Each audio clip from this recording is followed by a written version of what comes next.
Sí, ¿no? A ver, decímelo de vuelta. Hola, buenas tardes. Buenas tardes, ¿cómo están? Vamos arrancando, porque me dicen los chicos del break que como a las 6:40 o algo así van a cortar, así que vamos arrancando, si no vamos a ir directo al break si seguimos esperando. Hoy hay poca gente, me parece, por lo menos en un poco en lo que he visto en algunas fotos, me imagino que tendrá que ver con que es la marcha por la universidad pública y muchos de los que estudian deben estar ahí defendiendo los derechos de todos. Nosotros vamos a ser patria desde acá, eh, unificando un poco de criterios. Yo soy Daniela Faerman, para los que no me conocen, soy asesora de menores en el Poder Judicial.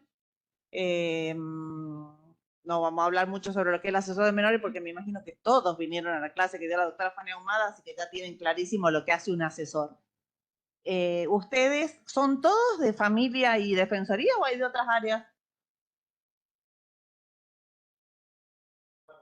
Bien.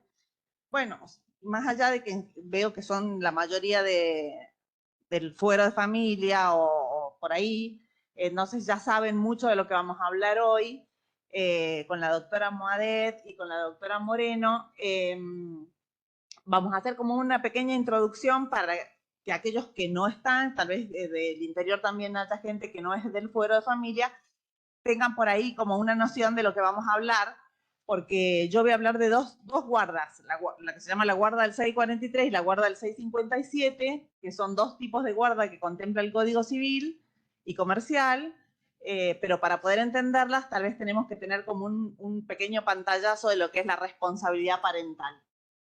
La responsabilidad parental está definida en el Código Civil en el artículo 638 y es el conjunto de deberes y derechos que les corresponden a los progenitores sobre la persona y los bienes del hijo. Y el Código establece claramente cuál es la finalidad de esta responsabilidad parental, que es la protección, desarrollo y formación integral mientras sea menor de edad y no se haya emancipado. Este artículo viene a cambiar un poco la mirada que se tenía con respecto a los niños y la relación con los progenitores, sentando en primer lugar que los progenitores tienen muchos más deberes que derechos, por eso habla primero de los deberes, y segundo, poniendo énfasis en lo que es la finalidad de la responsabilidad parental. Los chicos no son algo que pertenezca a los padres no son los dueños de los hijos, sino que tienen sobre ellos una serie de responsabilidades con esa finalidad: protección, desarrollo y formación integral.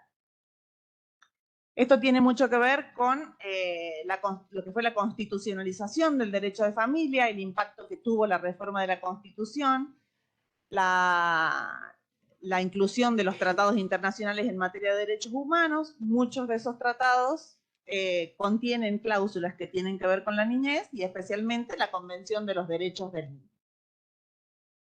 Esta convención implicó el reconocimiento del niño como sujeto de derechos, asentó la base de todo el sistema de protección integral de la niñez sobre la base de este principio que es el interés superior del niño, dio importancia a la opinión del niño, su derecho a ser oído y a que esa opinión sea tenida en cuenta, y trajo otro principio que es la autonomía progresiva, que implicó que los niños puedan ir siendo escuchados y puedan ir participando en las decisiones que tienen que ver con su propia vida a medida que crecen.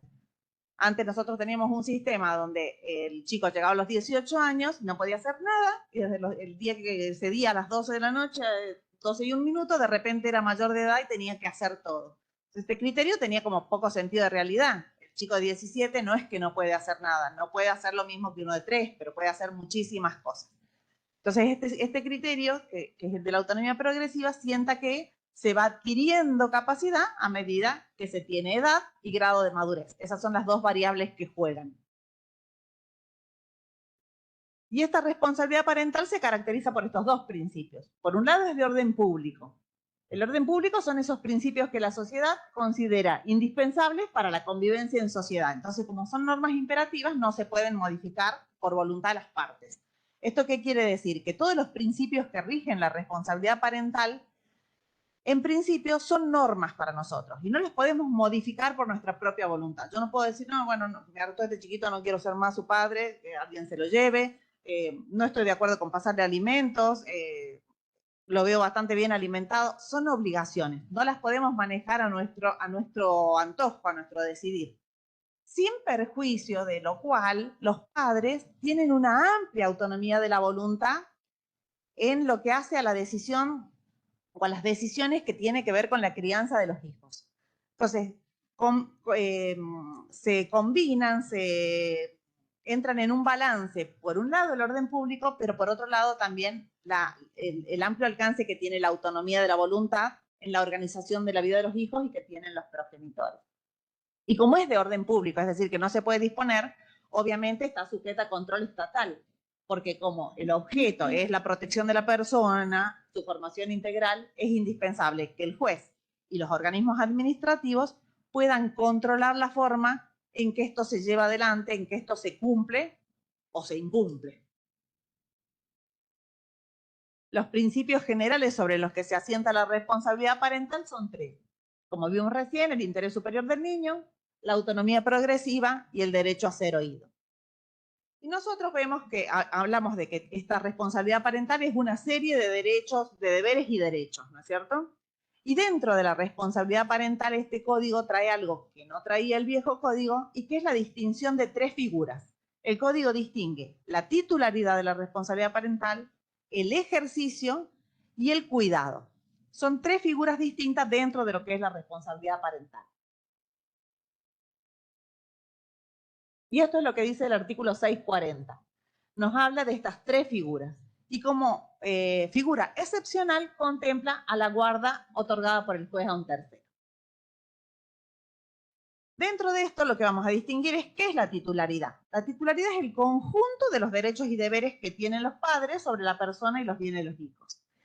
La titularidad la tienen siempre los padres, salvo casos excepcionales como podrían ser o la extinción o la privación. El ejercicio implica poner en acto todos esos derechos y deberes, es tomar las decisiones que tienen los padres para la protección, formación integral y desarrollo de los hijos. Este ejercicio, el código lo organiza sobre la base de la coparentalidad. Gracias. Sí. Sobre la base de la coparentalidad. Gracias.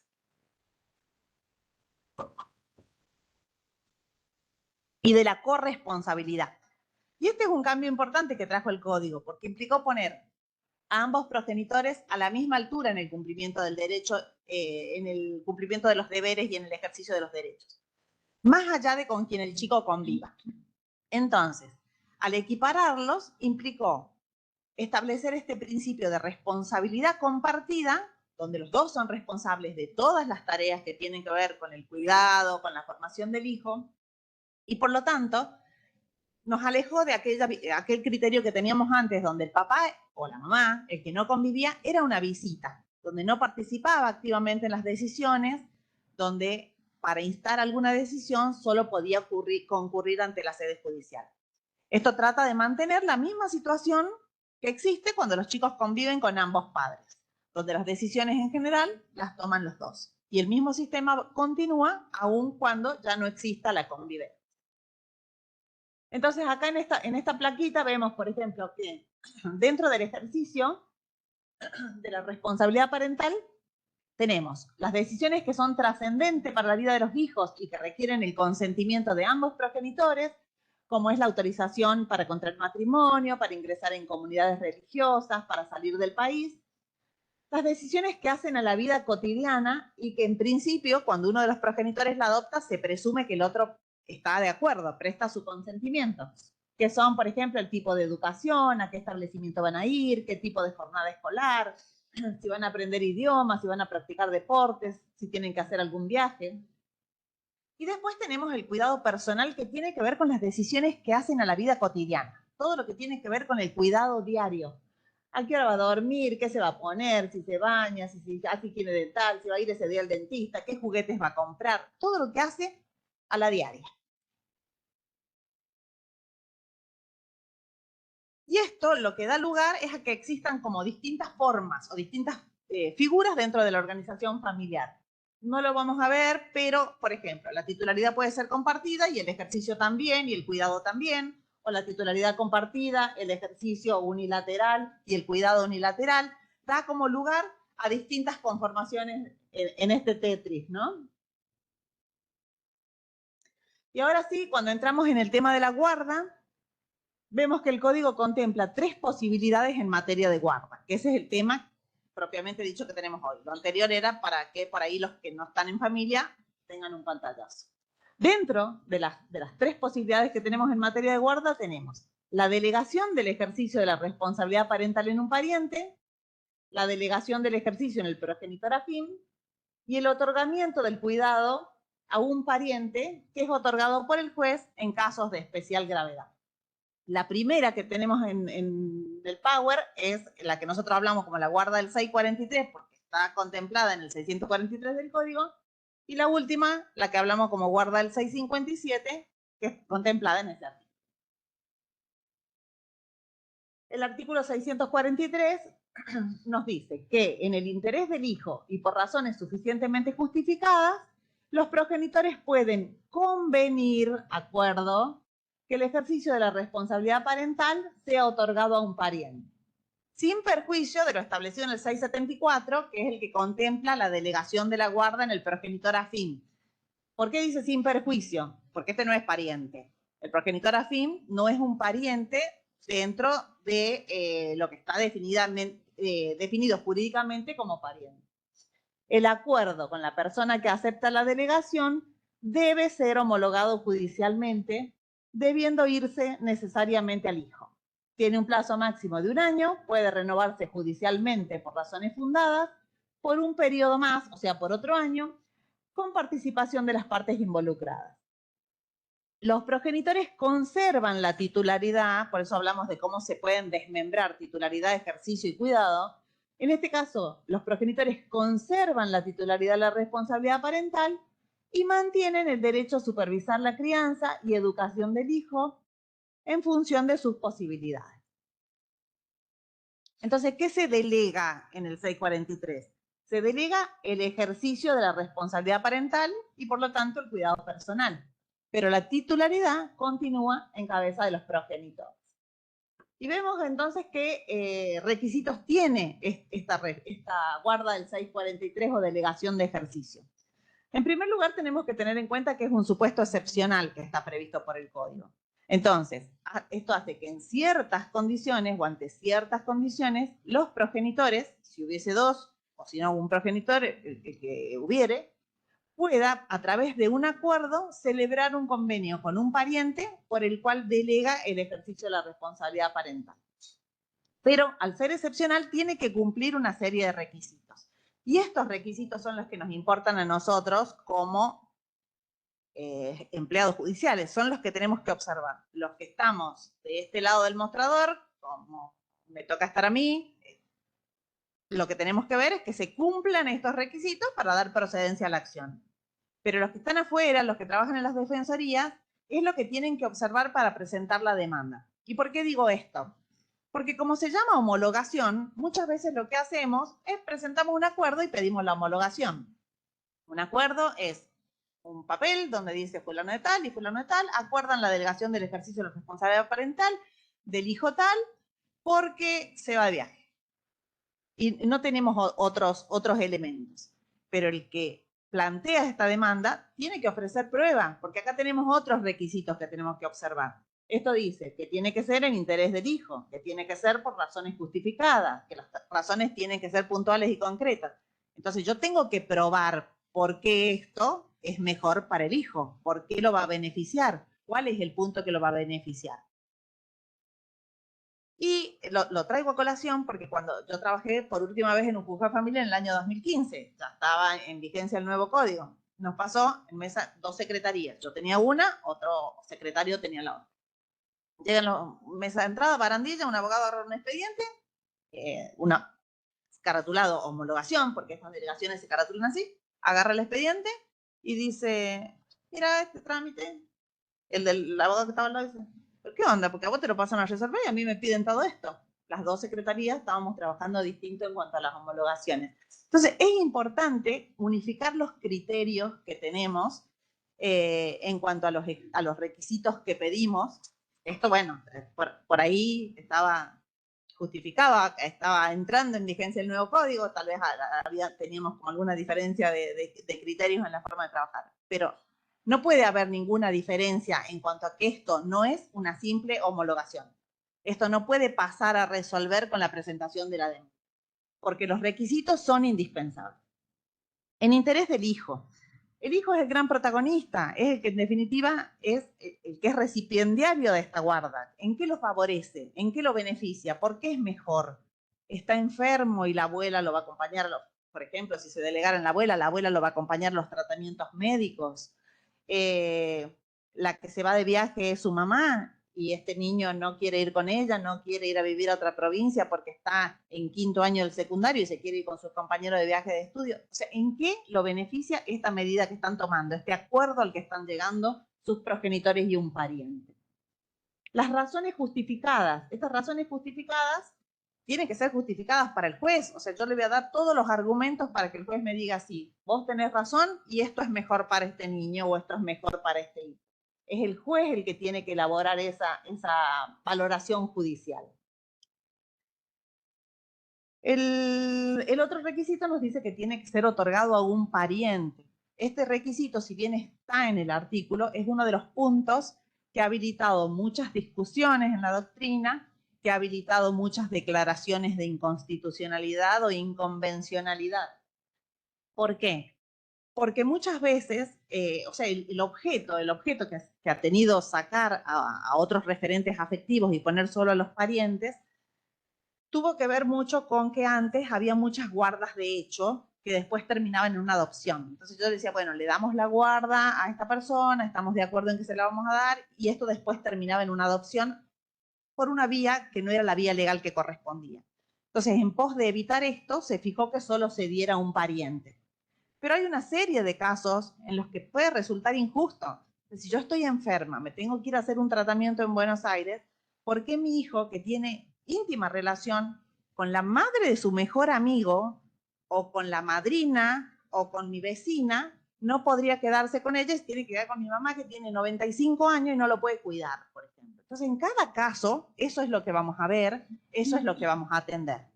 En el primer decreto, tal vez, si la persona invoca que es un pariente, le tenemos que pedir que acredite el vínculo de parentesco. Pero si no, no es motivo para rechazar in limine esa demanda. El siguiente punto es la escucha del hijo. Es fundamental, el artículo lo contempla especialmente. O sea, así la demanda venga con el moño puesto, no la puedo homologar sin más porque la ley me exige, el código me exige escuchar al hijo. Y no me está pidiendo ningún tipo de edades, no fija si es mayor de 13, si es adolescente, exige la escucha. Y cómo no, si lo vamos a mandar a que otra persona se ocupe de todas cuestiones tan importantes para él. La imposibilidad debe ser de ambos progenitores, porque ambos deben delegar el ejercicio, y siempre va a estar sujeto a homologación judicial. Este acuerdo no vale, no tiene fuerza ejecutiva, no hay obligación de cumplirlo si no pasa por el tamiz de la homologación judicial. Y se otorga por el plazo máximo de 1 año. ¿Esto por qué? Porque las razones que dan lugar a esta guarda son razones temporales, son razones transitorias, son provisorias. No es una forma de sacarme de encima el ejercicio de la responsabilidad parental. Son razones de urgencia que ameritan que se tome esta decisión para proteger al hijo, pero que tienden a terminar. Por eso los ejemplos son estos: alguien que se va a trabajar a otra provincia, alguien que tiene alguna enfermedad y necesita hacer un tratamiento, o no, pero está acá, pero no le permite darle la atención que el chico necesita. La delegación del ejercicio de la responsabilidad parental en el progenitor afín, no la tienen ustedes en el programa, así que no la salteamos, pero después la ven. Tiene características similares, pero se delega en la pareja, en el conviviente o en el cónyuge de la progenitora o del progenitor. Y el último artículo que tenemos dentro de la guarda, que es el 657, nos dice que en supuestos de especial gravedad, el juez puede otorgar la guarda a un pariente otra vez, y otra vez tenemos la misma, el mismo relaje, la misma posibilidad de declarar la inconstitucionalidad o la inconvencionalidad o simplemente la inaplicabilidad, porque hay casos en los que no esa norma que se tiene que interpretar en conjunto con todo el ordenamiento jurídico, como dice en el artículo 1 y 2, en un diálogo de fuentes, muchas veces hace que ciertas normas no resulten aplicables a un caso en concreto sin que sea necesario declarar la inconstitucionalidad, que por ahí resquebraja un poco nuestro sistema. Entonces, esta guarda se puede otorgar a un pariente, también es por el plazo de un año, es prorrogable por razones fundadas por otro periodo igual, y vencido ese plazo, el juez va a resolver la situación del niño, niña o adolescente mediante otras figuras que se regulan en este código. El guardador tiene el cuidado personal. Acá no hablamos del ejercicio de la responsabilidad parental, sino del cuidado personal del niño, niña o adolescente, y está facultado a tomar las decisiones relativas a las actividades de la vida cotidiana, eso es el cuidado personal, sin perjuicio de que la responsabilidad parental queda en cabeza de los progenitores, quienes conservan los derechos y responsabilidades emergentes de esta titularidad y ejercicio. Esta guarda es la que se da típicamente en situaciones, dice el código, de especial gravedad, y también es un supuesto de excepción. Pero es mucho más excepcional que la guarda del 643, porque acá hablamos de gravedad. Son situaciones en las que los niños, niñas o adolescentes se encuentran en alguna situación grave en cuanto a la violación de sus derechos. Por eso, en general, es una figura que se aplica cuando interviene la Secretaría de Familia, cuando interviene el sistema de protección que separa a un niño de su medio familiar, por ejemplo, y este niño es incorporado o va a vivir con algún pariente o con algún referente afectivo, y se les otorga esta guarda para que tengan el cuidado personal. Ahí el código nos dice que los progenitores conservan los derechos y responsabilidades emergentes de esa titularidad de ejercicio, y por ahí, o sea, a mí personalmente me parece como mucho, o sea, porque digo, bueno, ¿por qué este papá que no está a cargo de este hijo, que está separado de él, transitoriamente o no, continúa ejerciendo, por ejemplo, la representación del hijo en un juicio, o por ejemplo, administrando sus bienes? No son los casos que nos tocan todos los días, porque la verdad es que lo que nos tocan todos los días nosotros no tienen ningún bien, no tienen un peso, entonces no lo vemos grave, pero hay casos en los que sí puede ser grave. Por eso el 702, en la última parte del Código Civil y Comercial, nos dice que en casos de suspensión del ejercicio, el ejercicio de la responsabilidad parental queda suspendido, por supuesto que tiene que haber una decisión judicial, mientras dure la convivencia del hijo con un tercero separado de sus progenitores por razones graves, de conformidad con lo establecido por leyes especiales. ¿No sería una ley especial la 26061 o la 5357 nuestra, que es la que establece ese procedimiento? Entonces, en estos casos, ante especiales situaciones, o sea, ante estos niños que tienen bienes o que tienen alguna situación importante en cuanto a su salud, en cuanto a viajes, tal vez también tenemos que pedir que se aplique esta suspensión del ejercicio de responsabilidad parental, aunque estemos en una guarda del 657. Estas guardas del 657, nosotros lo habitual sería, o los casos más comunes que tenemos, es cuando se inician a partir de estas intervenciones del sistema de protección. Podría ser que las inicie asesoría de menores, podría ser que la persona que tiene esa guarda transitoria que otorga la Secretaría de Familia las ingresen a través de concurrir a una defensoría o a un abogado particular. Pero también hay otros casos, porque nosotros nos encontramos con muchas situaciones donde los hijos no viven con los padres y donde nunca hubo intervención del sistema de protección. Una abuela que vive con su nieto porque su mamá lo abandonó, porque tiene una adicción, porque se fue, no sé, con alguna pareja que no tiene reconocimiento paterno, y ese niño que ha vivido con su abuela los últimos 7 años, donde en la escuela nadie le preguntó por qué no tenía representación, pero de golpe tiene que viajar a Tinogasta. ¿Y usted cómo va a firmar? Porque usted no tiene representación, tiene que firmar la madre. Y la abuela cae, ¿no?, a la defensoría o a la asesoría diciendo, por favor, necesito ya que me den una solución, y ahí iniciamos la guarda. Entonces hay también situaciones que no llegan de la mano del sistema de protección, sino de la realidad que vivimos diariamente. Estos son los lineamientos. La otorga el juez en supuestos de especial gravedad, es una figura excepcional, por el plazo máximo de un año, prorrogable por idéntico periodo. se otorga a parientes o terceros idóneos, de la mano de la jurisprudencia, terceros idóneos, el artículo dice parientes, y el guardador detenta el cuidado personal. Los dos requisitos que pueden ceder o ante un planteo de inconstitucionalidad o de inaplicabilidad son el plazo máximo.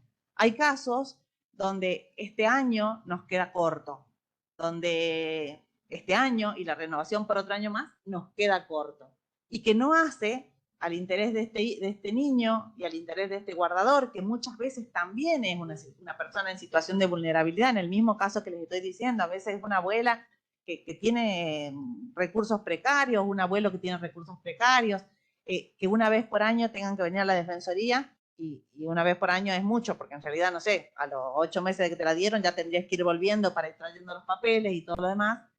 Sí.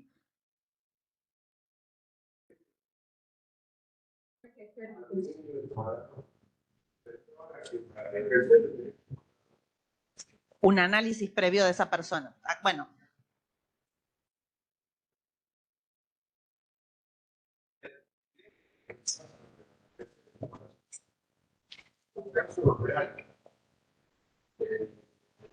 A ver. Bueno, yo les voy transmitiendo para los que están en el interior. Nos pregunta si hay un análisis de la persona del guardador previo a otorgar la guarda. Una niña de edad de escuela primaria, en su casa, vive con su abuelo, con su mamá, un hermano y una hermana. El abuelo, la mamá y el hermano tienen problemas de esquizofrenia. La mamá y el hermano, sumado a la esquizofrenia, problemas de adicción. Le queda, digamos, una hermana que también es menor, que se hace cargo a medias de su hermana. Y atento a esta problemática, interviene una vecina. Con cierto interés a nuestro interpretar, digamos, en el trabajo. La vecina los acoge a las nenas, porque la madre decide abandonar su tratamiento, el abuelo no contaba con los medios económicos para continuar con el tratamiento, el hermano con problemas de adicción casi no está, entonces con la hermana van en un primer momento hacia la vecina. La hermana advierte ciertas maniobras, la vecina, y regresa a su casa. No así la nena. Se ve acogida, y la vecina de alguna manera la convence para que saque la documentación de la casa, la escritura, todo, y se la lleve a su casa, y a la vez va a hacer una denuncia a la unidad judicial diciendo que la nena no la cuida nadie y que ella se va a sacar. Esa situación es la que yo le planteo. Sí. Si hay análisis previo de esa persona que se va a hacer cargo de ese derecho de guarda. Sí, bueno, en ese caso que usted plantea, no hay una guarda otorgada. O sea, en ese caso que usted plantea, no hay una guarda otorgada. No hay una guarda otorgada todavía. Esa situación está trabajando la Secretaría de Familia, por ejemplo, en ese caso. Es una chica, o sea,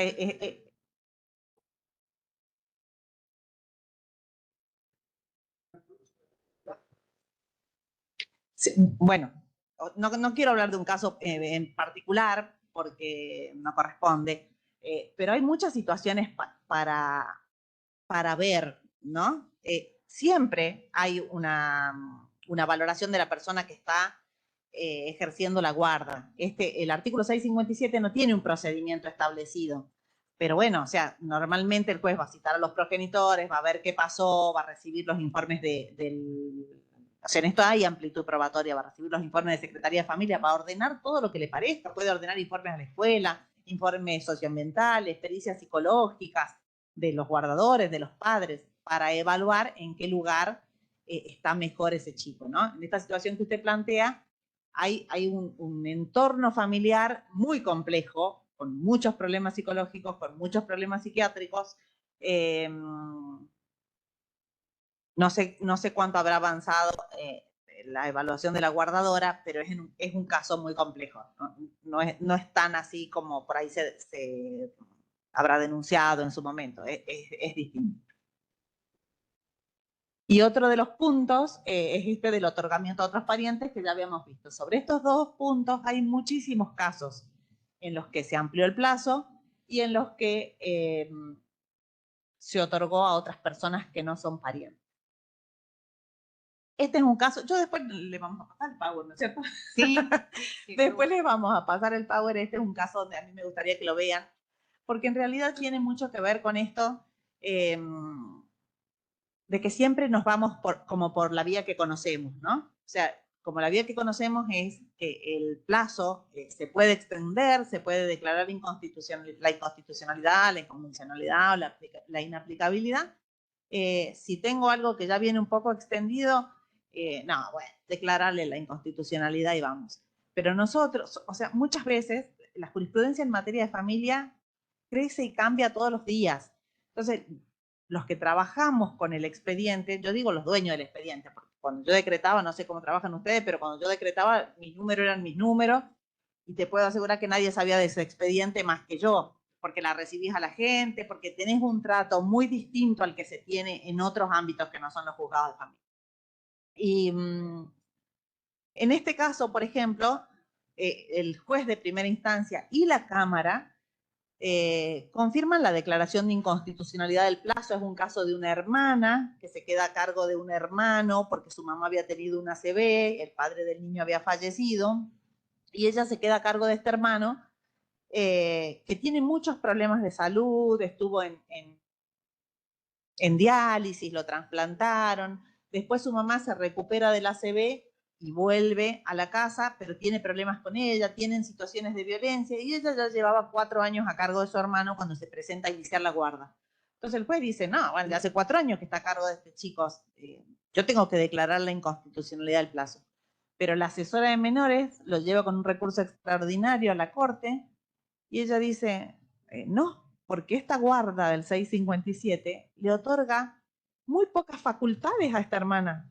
Y vos tenés otras figuras legales, porque el 657, ¿qué decía?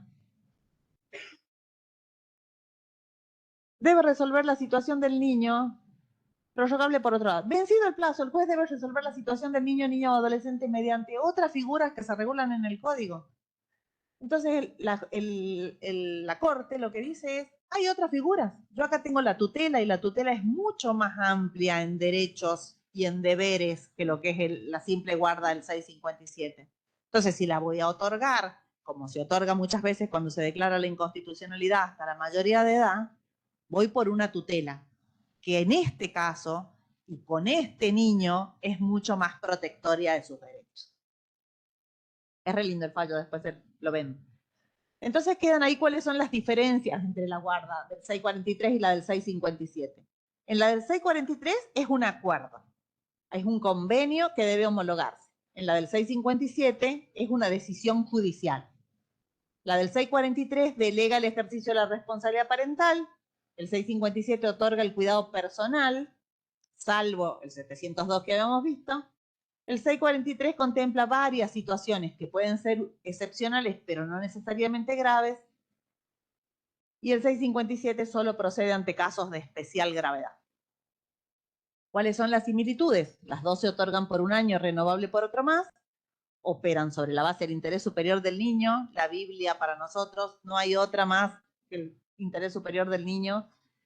Base para todo lo que hacemos, ¿no? Pero bueno, siempre determinado el interés superior del niño, porque o sea, yo tengo los abogados de las dos partes y los dos me invocan el interés superior del niño. Los dos están convencidos de que lo que dicen es el interés superior del niño. Entonces, cuando nosotros de adentro vamos a decidir otra cosa, tenemos que fundamentar bien en qué es mejor.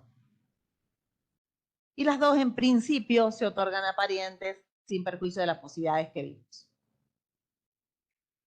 ¿Yo cómo voy con tiempo? El otro tema que tenemos para ver tiene que ver con determinación de la capacidad. Creo, o recién me decían los chicos que vieron un poco la clase pasada, ¿verdad? Bueno, entonces vamos a ir más rápido. Vieron que en materia de capacidad nosotros distinguíamos la capacidad de hecho y derecho, ¿lo vieron? Ok. La regla general es que la persona tiene capacidad de ejercicio. Esa capacidad se presume aun cuando la persona esté internada en un establecimiento asistencial. Este es un cambio muy importante que trajo el Código Civil y Comercial. O sea, hoy no hablamos de incapacidad, sino desde que esta incapacidad es determinada por una sentencia. Antes de eso, la persona es capaz. Esta capacidad se presume. Y las limitaciones solo pueden ser dispuestas por sentencia después de un proceso que garantiza a la persona la participación de esa persona que queremos proteger. El 32 nos dice en qué casos se puede restringir la capacidad y contempla dos casos. Y ahora vemos por qué lo vemos así. Dice, el juez puede restringir la capacidad para determinados actos de una persona mayor de 13 años que padece una adicción o una alteración mental permanente o prolongada, de suficiente gravedad, siempre que estime que del ejercicio de la plena capacidad puede resultar un daño a su persona o a sus bienes. Son dos los supuestos que contempla el Código. La persona mayor de 13 años que padece una adicción y la persona mayor de 13 años que padece una alteración mental permanente o prolongada. En ambos casos, la situación debe ser de gravedad y se debe estimar que del pleno ejercicio de la capacidad pueda resultar un perjuicio. ¿Y esto por qué lo digo? Porque hay muchas presentaciones de pedidos de restricción a la capacidad que obedecen a un viejo criterio. Antes la persona, ay, mira, es un poquito lenta para entender, meter una insania. Meter una insania, vos sacas una pensión, y este criterio cambió totalmente. O sea, esa idea de protección que uno tenía, decía, bueno, pero mirá, le damos una pensión, va a estar protegido, va a estar cubierto en sus necesidades. No se puede cubrir más desde la restricción.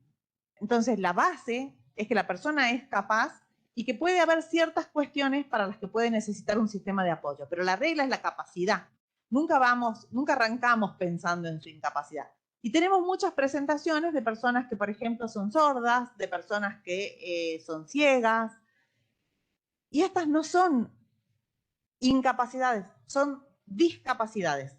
Y esto es un concepto que es necesario trabajar mucho para que la gente entienda. Tener una discapacidad, como la tengo yo, no significa ser incapaz. Y lo que el artículo contempla, o lo que la situación contempla, es la incapacidad. Y esto tiene que ver con que muchas veces, o desde hace muchos años, ANSES les exige o les requiere, para darles las pensiones, que cumplan con esta declaración de incapacidad. Pero ya hay muchas presentaciones, hay muchas reglamentaciones internas de ANSES que establecen que esto no corresponde, entonces tenemos que darle batalla en la parte administrativa para los que aún no lo entendieron, terminen de entender cómo funciona el sistema de la capacidad. Y el artículo contempla dos posibilidades, la restricción y la incapacidad. Entonces, de la regla que es la capacidad, nosotros tenemos una primera excepción, que es la restricción a la capacidad, donde el juez, después de todo un proceso que ahora lo vamos a ver, determina cuáles son las limitaciones que tiene una persona. Esta persona tiene limitaciones para tales actos. Se maneja en su casa, va al kiosco, para ciertos gastos entiende, pero cuando vos le hablas, no sé, que tiene que vender una propiedad, no comprende bien. ¿Qué voy a limitar ahí? Lo limito para todo. Lo declaro incapaz y no puede hacer más nada. No. Para esos casos se establece un sistema de apoyos. Se delimita qué cosas no puede hacer solo y se establece un sistema de apoyo donde además se indica quién va a participar en el apoyo y qué alcance va a tener la actuación del apoyo. Y la excepción de la excepción es la incapacidad, que está reservada para casos donde la persona está absolutamente, dice el código, absolutamente imposibilitada de interactuar con su entorno y expresar su voluntad por cualquier modo. Está reservada para casos muy extremos, algún caso muy severo que no tiene ninguna forma de comunicarse con otras personas, algún caso de muerte cerebral, algún caso... Tenemos algunos casos de personas que sí, o sea, que no es que están en estado vegetativo, que deambulan y todo, pero que están totalmente imposibilitados de expresarse. O sea, la familia, por ejemplo, sí los entiende. O sea, no sé, con un grito que quieren ir al baño, con un grito que algo les duele, pero la verdad es que, o sea, lo entiende el que tiene la convivencia de hace 20 años, el resto es imposible comunicar. En el sistema de la restricción, lo que se caracteriza es por la asistencia. La persona de apoyo asiste, colabora, trabaja en que esa persona pueda recobrar su autonomía. En el sistema de la incapacidad hay una representación. La persona no puede expresar su voluntad y hay otra persona que la expresa por ella.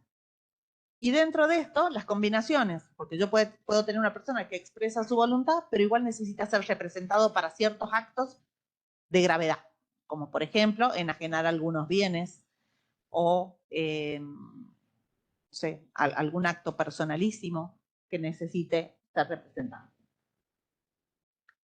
¿Quiénes están legitimados para solicitar la restricción a la capacidad? Esto es lo primero que vemos cuando entra la demanda. El que la presentó, ¿está legitimado? Puede ser el propio interesado, el cónyuge no separado de hecho o el conviviente, los parientes hasta el 4º grado o 2º de afinidad y nosotros, el Ministerio Público.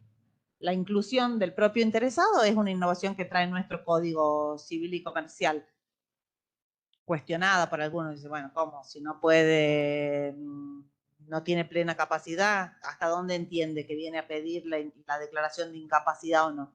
Pero sin embargo tenemos algunos casos, pocos, muy pocos, pero por ejemplo algunas personas que tienen un consumo problemático y que saben que en determinadas situaciones se pierden y no pueden, no tienen plena conciencia de sus actos y pretenden una restricción para determinada situación. No tenemos un procedimiento para llevar adelante este proceso de restricción. ¿Por qué? Porque nosotros tenemos las normas que están contempladas en el Código de Procedimientos y que están bastante ayornadas, digamos, porque fueron reformadas, no son las de 1970 cuando nació nuestro Código Procesal, pero tenemos muchas normas que están contenidas en el Código Civil. Entonces, poder establecer cómo llevamos adelante este procedimiento nos exige complementar ambas disposiciones y aplicar las que sean más respetuosas de los derechos.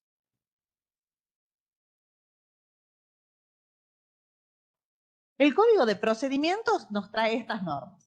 Nos dice que la demanda se tiene que presentar con 2 certificados médicos relativos a la salud de la persona protegida. Esto nosotros lo seguimos pidiendo como un requisito, no es incompatible con lo que dispone el Código Civil. El Código de Procedimientos dice que el juez debe nombrar un curador provisorio que será un abogado de la matrícula. Pero el Código Civil nos dice que la persona tiene derecho a participar del proceso con abogado. El abogado no es lo mismo que el curador provisorio. El abogado representa los intereses de la persona. Entonces, lo que corresponde actualmente es la designación de abogado y no la designación del curador provisorio, aunque hay algunos juzgados que siguen designándolo. Las pruebas se tienen que producir en el plazo de 30 días, las puede ofrecer el peticionante, el presunto insano o el curador. Como es Código de Procedimiento, sigue hablando de presunto insano, ya no presumimos la insania, ¿no? Presumimos la capacidad. Una vez producida la prueba, se va a correr traslado al peticionante, al presunto insano y al curador. El juez puede, dice el Código de Procedimiento, oír al presunto insano antes de dictar sentencia. La sentencia debe dictarse en el plazo de 15 días desde que el asesor de menores contestó la vista y la sentencia es apelable en el plazo de 5 días y si no se apela, se eleva a la Cámara en consulta. Estas disposiciones son las del Código de Procedimiento. Pero el Código Civil nos dice que la persona que se pretende proteger tiene derecho a participar activamente en el proceso. No solo a participar, tiene carácter de parte. Entonces, para que tenga el carácter de parte y para que se ejerza esa participación plena, es necesario notificarlos del inicio del proceso, dar participación al Ministerio de Menores, designar un abogado que defienda sus derechos y que le habilite la producción de prueba o el ofrecimiento de prueba que él pretenda. Nos dice que la evaluación debe ser interdisciplinaria y que se debe garantizar la entrevista con el juez. Entonces, estos puntos hacen que nosotros tengamos que establecer algún tipo de intervención, establecer un proceso donde se garanticen todos los derechos de la persona protegida. Básicamente, en el Código Civil no tenemos plazos, entonces podemos respetar los plazos que trae el Código de Procedimiento, los 15 días para el traslado de demanda, 30 días para la producción de la prueba y 15 días para el dictado de la sentencia, o guiarnos por el procedimiento más breve que prevé la ley local, dependerá de la situación que tenga la persona cuya capacidad se va a restringir. Hay casos que necesitan de una mayor producción de prueba y hay casos donde toda la prueba que viene en la demanda solamente te deja pendiente el informe interdisciplinario. Esa evaluación interdisciplinaria implica que deben ser de varias disciplinas. O sea, no es un informe psiquiátrico, es un informe psiquiátrico, psicológico, socioambiental. Según el caso, podré pedir una pericia pedagógica, porque lo que yo necesito obtener es la realidad de esa persona. ¿Qué hace esa persona en la vida diaria? ¿Cómo se maneja? Y esto también tiene que venir en las demandas que vienen de la Defensoría o de los abogados particulares.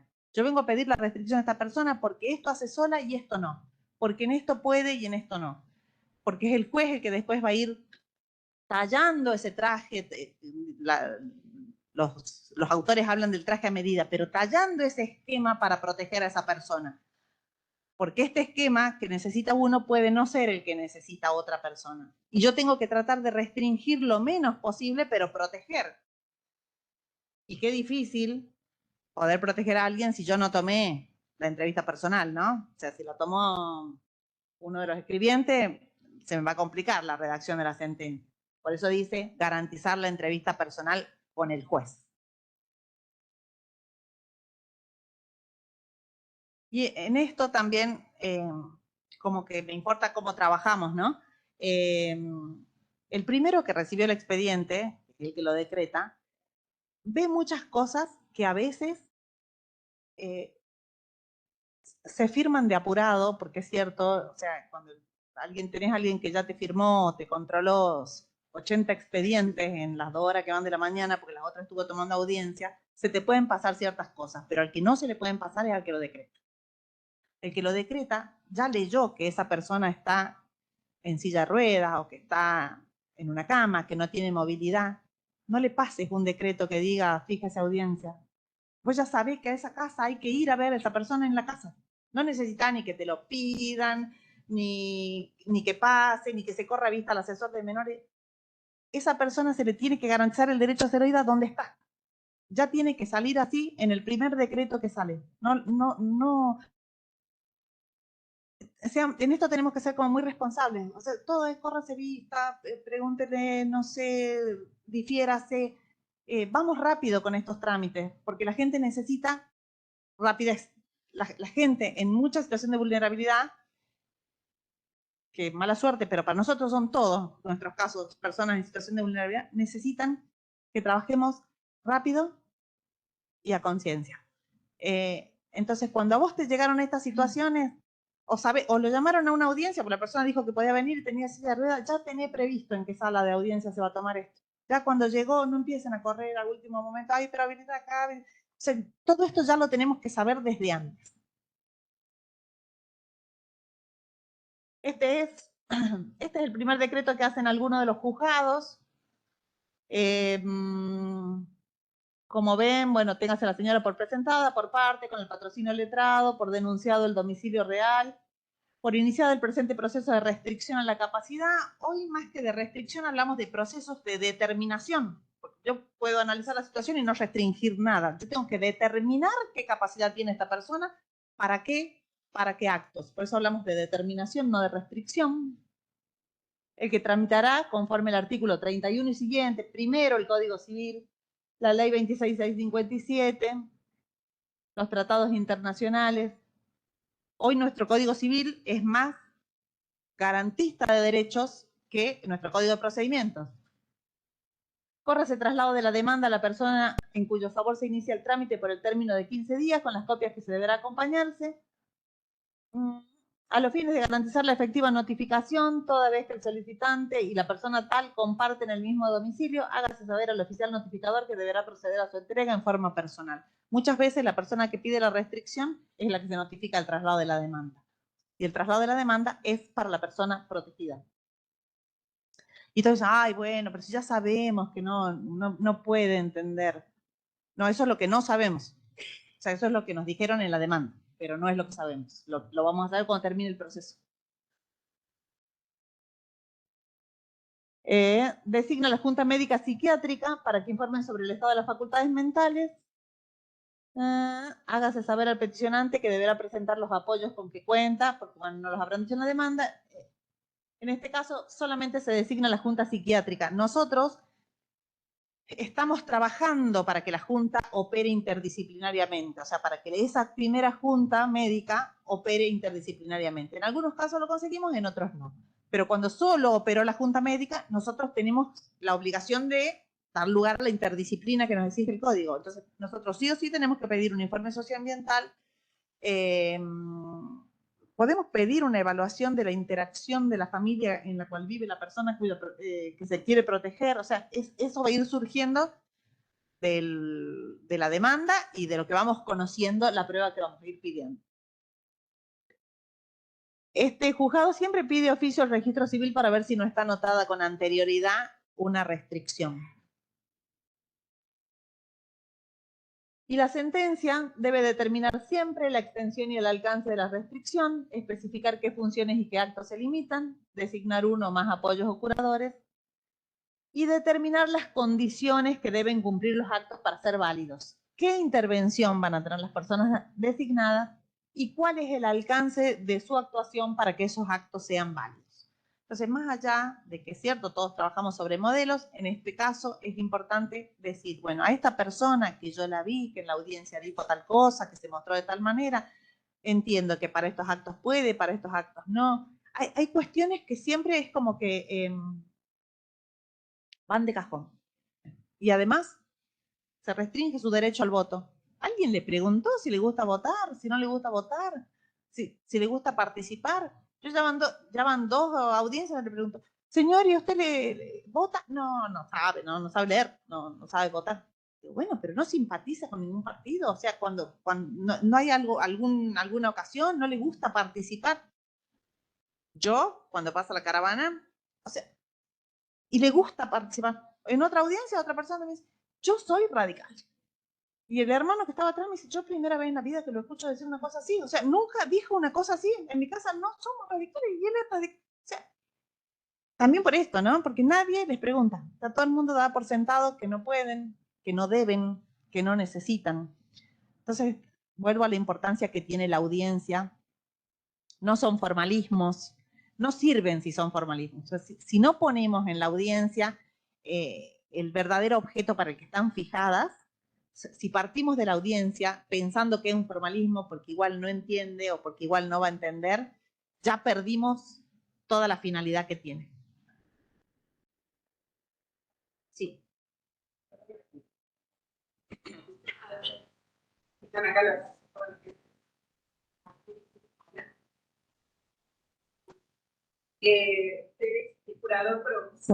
Hola. Actualmente, con las nuevas normas, se designan los juzgados de familia al curador provisorio, como se hacía, como se contemplaba antes, como se contempla en el código, o designan al abogado, o actúan los dos. No. La persona se presenta con un abogado. Hablo sí, de la persona protegida, el ¿no? de la demanda lo que le dice es que tiene derecho a designar un abogado. Si no lo designan, se designa el defensor oficial. Y como abogado. Y el curador no. El curador no. No se designa curador provisorio. No. O sea que la persona está con su abogado. Con su abogado. Porque el curador provisorio partía de que la persona era una presunta insana. Entonces, como era una presunta insana, desde que se iniciaba el proceso tenía que tener un curador. Pero hay algunos juzgados del interior que siguen designando el curador provisorio a los fines del proceso. Ya le designo abogado, no entiendo muy bien para qué es curador provisorio a los fines del proceso. Pero ¿qué pasa? ¿O en qué caso sí se puede designar un curador provisorio?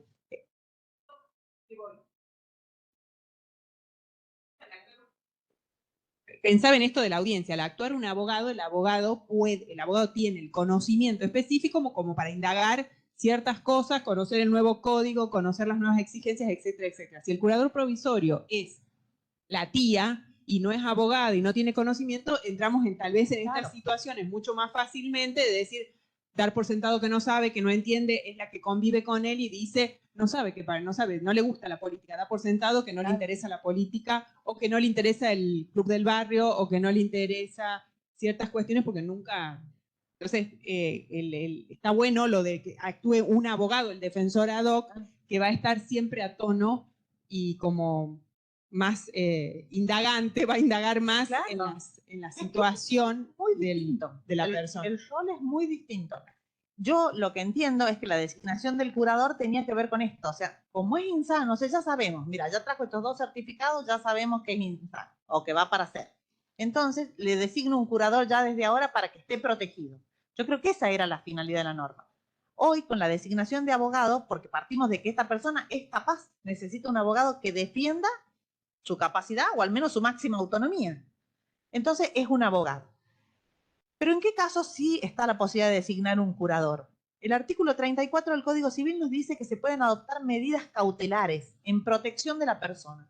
Entonces, cuando a mí se me presenta una demanda donde me dicen, mira, esta persona tiene esta situación de discapacidad, que puede determinar cierta incapacidad, tiene cuestiones de salud mental, no puede manejarse, no se maneja en determinadas cuestiones, estoy gestionando una pensión, pero yo no tengo representación para gestionar una pensión. Entonces ahí se designa un apoyo para que esa persona de apoyo, mientras está en trámite el juicio, pueda gestionar, por ejemplo, esa pensión, o pueda cobrarla, o pueda administrarla transitoriamente.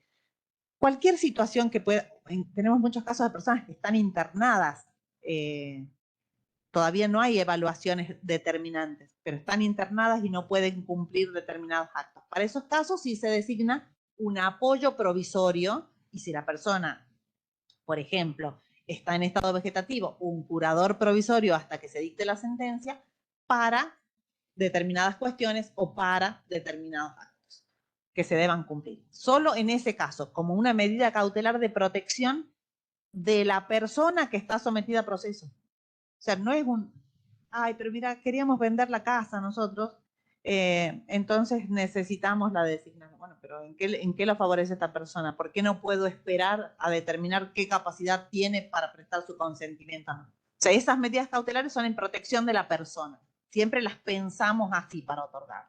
¿Mm? Bueno, yo terminé. Solamente les quiero decir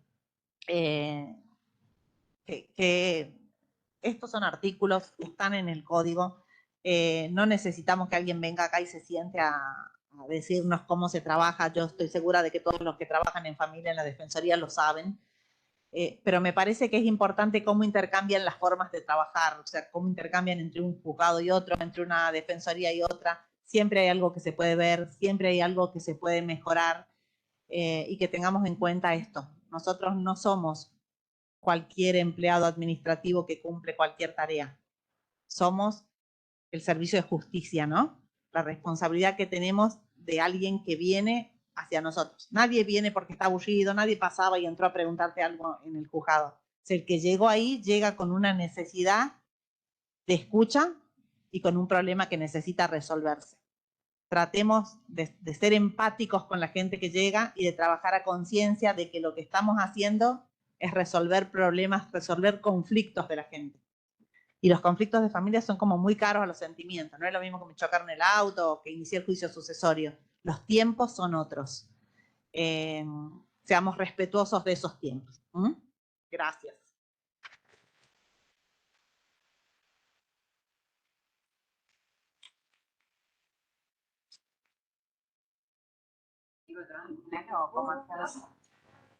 No es el break.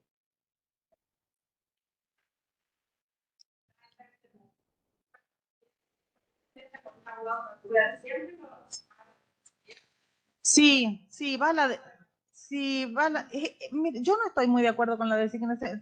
Hay algunos juzgados que lo hacen. Hay algunos juzgados que designan un abogado de la matrícula porque el código de procedimiento decía que se designará un abogado de la matrícula, pero también dice que si la persona no tenía bienes o solo eran suficientes para su subsistencia, se iba a ir a la Defensoría Oficial. Nosotros no tenemos ni defensores especiales para estos casos, ni curadores oficiales como hay en otras provincias. Yo particularmente creo que si vos designas un abogado, alguien le tiene que pagar los honorarios. Y ya se plantearon problemas en algunos casos, porque normalmente, como digo, o sea, la gente con la que nosotros trabajamos no es gente de muchos recursos. Entonces yo soy de la idea de que hay que designar la defensoría, salvo que la persona lo designe. O sea, si la persona lo designó, lo quiere pagar, lo puede pagar, pero si no lo designó, me parece que la designación tiene que ir por un abogado oficial. Sí.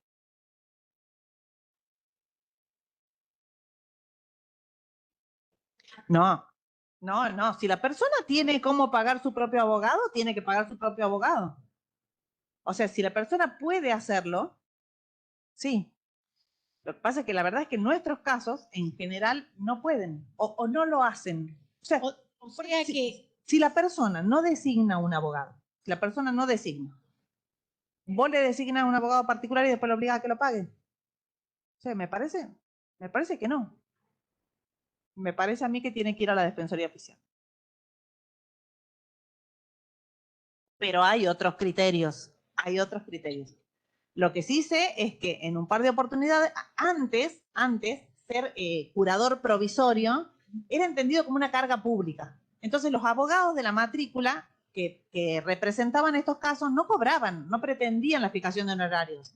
Ahora que son abogados, no son curadores provisorios, son abogados, pretenden el cobro de sus honorarios. Entonces muchas veces después se presentan y esto genera un problema. Porque esta gente, por ejemplo, la mayoría recibe una pensión.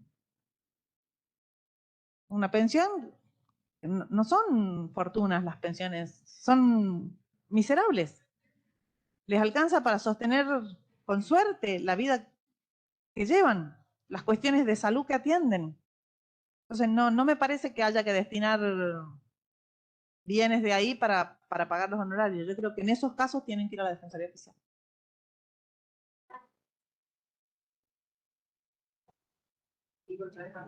Sí, pero no empezó nada. Sí. ¿Ya está todo? ¿Vamos? Sí, 5 minutitos para hablar. Pórtense bien porque esto será tenido en cuenta en la nota, Alonso. Hagan silencio. Bueno, continuamos. Me voy a presentar. Mi nombre es Magdalena Moader, soy abogada, escribiente en el Juzgado de Familia número 1.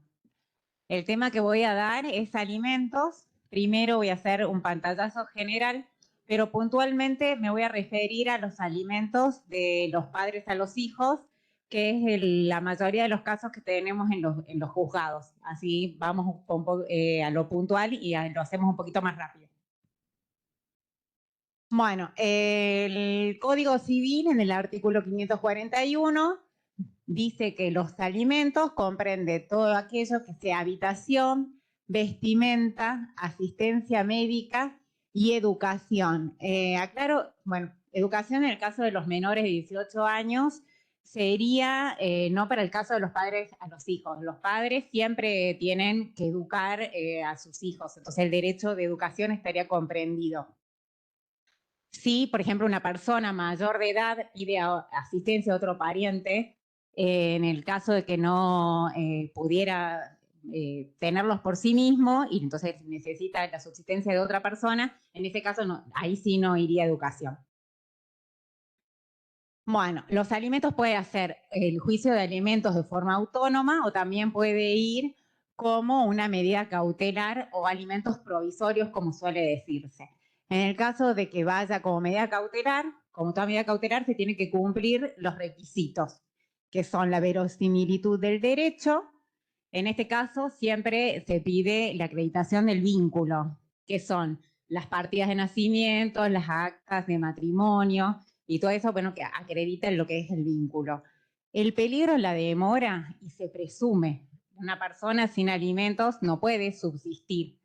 Entonces, basta mencionarlo y ya se da por acreditado.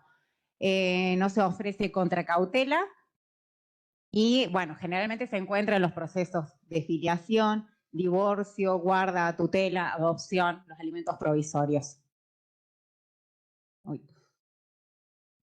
Bueno, el Código Civil prevé alimentos para los hijos, que es el que vamos a hablar ahora, entre parientes y entre cónyuges. Siempre esto se funda en el deber de solidaridad de la familia, generalmente, y la subsistencia de quienes son sus beneficiarios, como ya dijimos. O sea, una persona, son indispensables para que una persona pueda vivir. Bueno, acá tenemos las características y los principios de los alimentos. Bueno, son concebidos como un derecho humano. Entonces, todas las normas convencionales, constitucionales, protegen a este instituto y a las personas en cuyo beneficio se dicta. No se puede renunciar, como bueno, decía la doctora Fireman, yo no puedo renunciar a los alimentos de mis hijos, por ejemplo, si hay un reclamo, se tiene que cumplir. Es un proceso especial, no es sumarísimo ni ordinario. Sus etapas son demanda, audiencia, contestación de demanda, prueba y sentencia. Después vamos a explicar esas etapas. Esto constituye un supuesto de violencia económica. Es un criterio ese de nuestro juzgado. Nuestro juzgado, el de Familia 1, considera que siempre que una persona realiza un juicio de alimentos, presume una situación de violencia, porque desde que ya generalmente que es la madre, el sujeto interpelante que tiene que pedir alimentos, salir de su casa, tomarse un remiso, ir a una defensoría, pedir la audiencia y todo eso, entonces supone que como no fue voluntario, se supone que hay un caso de violencia económica y debe ser examinado siempre bajo las perspectivas de género y de las infancias, por supuesto. Como dijo la doctora Fireman, en todo este tipo de procesos siempre rige el interés superior del niño, la corresponsabilidad de los progenitores en el cuidado y la manutención. Siempre en los procesos de alimentos, en la parte económica, se tiene que tener en cuenta cuando vamos a determinar la cuota, el tiempo que cada uno le dedica al cuidado, porque el cuidado tiene un valor económico. Bueno, ahora tenemos el tema de cuando llega la pretensión de alimentos en nuestro juzgado. Tenemos la demanda. Bueno, ya vimos con las presentaciones anteriores cuáles son los requisitos de las demandas. Entonces, bueno, teníamos el objeto, la denuncia del domicilio de las partes y todo eso, que supongo que se acuerdan. Entonces, tenemos la boleta profesional, también en el caso de que sea un abogado particular, y bueno, siempre se encuentra exento de tasa de justicia, entonces no se pide el sellado de ley. En particular tenemos lo siguiente, bueno, la acreditación del vínculo, que ya lo habíamos mencionado también, la constancia de haber pasado por el servicio de mediación, que es un requisito de la acordada 4066, denunciar aproximadamente el caudal económico del alimentante o donde trabaja. Esto no es un requisito indispensable. Mejor si está, pero no se va a rechazar una demanda porque no diga dónde trabaja, porque muchas veces esa persona no sabe dónde trabaja o tiene un trabajo informal. Bueno, tenemos el primer decreto. El primer decreto, la primera parte, bueno, es como todos los primeros decretos, se tiene por presentado, constituidos los domicilios, por el patrocinio y todas esas cuestiones. En particular tenemos que se fija la audiencia del artículo 639. Y acá, bueno, estaba el criterio que se habló la otra vez, que si existe violencia entre las partes, hay juzgados que fijan esa audiencia en distintos días. Generalmente primero se lo conviene citarlo al demandado, porque la pretensión de la parte actora ya se conoció con la demanda. Entonces, trato en ese caso de fijar en los juzgados que tienen ese criterio, primero que asista el demandado, y después la parte actora para ver si es que va a aceptar la propuesta que hizo el demandado, ¿sí? Y en nuestro juzgado, directamente, cuando hay violencia entre las partes, decimos que la contestación de la demanda directamente se haga por escrito y no fijamos 2 fechas de audiencia. Y en el primer decreto también proveemos la prueba de la parte actora. En cuanto a la prueba, después vamos a ver cuál es la prueba que generalmente se ordena y cuál no. También en nuestro juzgado, o sea, está el primer decreto, dice en un punto de los alimentos provisorios, proveas en la siguiente hoja y salen los alimentos provisorios, sin correr vista a las asesoras, sin correr vista al Ministerio Público Fiscal y previo a la celebración de la audiencia. Esto lo aclaro porque anteriormente y bueno, ya vimos que había otra criterio de diferencia con el juzgado de familia 3, los alimentos provisorios se condicionan a esos requisitos. Y en nuestro juzgado también se hace, en el primer decreto, lo que sería la creación de la cuenta bancaria, que se hace de oficio por medio de un mail que se manda al banco. Bueno, el tema, bueno, entonces tuvimos el primer decreto, salieron los alimentos provisorios, se fijó la fecha de audiencia. Llega el día de la audiencia. Lo primero que hay que tratar de acordar siempre y tener en claro es, tratemos de llegar a un acuerdo en cuanto a los alimentos. En el caso de que haya acuerdo, sale una sentencia homologatoria. Ahora, si no hay acuerdo, es importante que se refleje en el acta las propuestas que se hicieron las partes. Y también tener siempre un rol activo.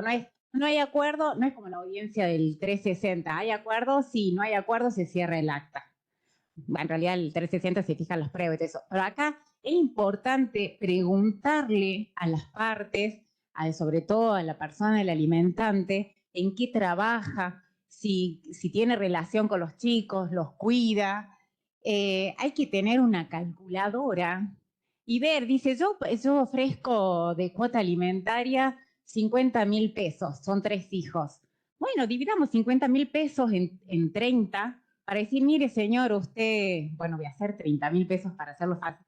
Usted le está dando 1.000 pesos a su hijo para comer, ¿entiende? Entonces, ¿le parece a usted que con su hijo, ay, bueno, pero yo no puedo más? Bueno, pero sus hijos tienen que comer, alimentarse, transporte y todas estas cuestiones que habíamos visto que comprendían los alimentos. Entonces, eso hay que hacerlo saber en la audiencia, porque nosotros tenemos que tener siempre un rol activo, ¿sí? En el caso de que no comparezca el demandado, se puede hacer, el código prevé una multa, pero no se le fija generalmente a la multa, sobre todo si se están cumpliendo los alimentos provisorios. Entonces, si se pide la multa, la reservamos para el momento de la sentencia, porque habría que ver, la multa no a veces brinda como una solución, sobre todo si ya la persona está cobrando los alimentos, por ejemplo, yo ya embargué los saberes de esa persona, no fue a la audiencia y de última no habría como un perjuicio imponer una multa de bien innecesario. Si no viene, generalmente lo que hacemos es que se fija una fecha nueva de audiencia.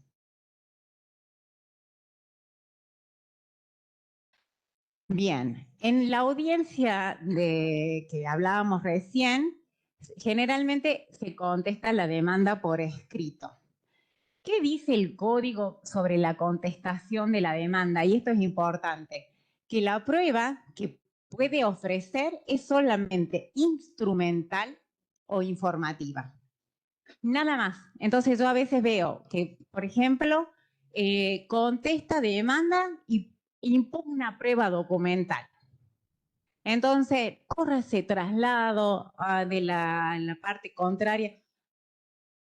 Por ejemplo, van a impugnar una partida de nacimiento, o sea, ¿es tu hijo o no es tu hijo? Si es tu hijo, ¿por qué voy a correr traslado de la impugnación de una partida de nacimiento? No es procedente, se rechaza in limine directamente. En el caso de que podría llegar a haber alguna duda de una impugnación, la vemos en la sentencia, será, porque tiene que ser completamente relevante. O, por ejemplo, hay chicanas generalmente que hacen los abogados porque no me consta su veracidad o autenticidad de que, por ejemplo, una factura de la escuela que paga de la cuota del Carmen. O sea, si tu hijo va a la escuela, no me consta la veracidad de la factura, decir, es falso, mi hijo no va a la escuela Quintana o al Carmen, mi hijo va a una escuela pública y no paga. Ahora sí yo puedo correr traslado de esa impugnación, porque hablaría de una falsedad, pero si no, no lo corremos al traslado. Eso para mí es siempre importante tener en cuenta.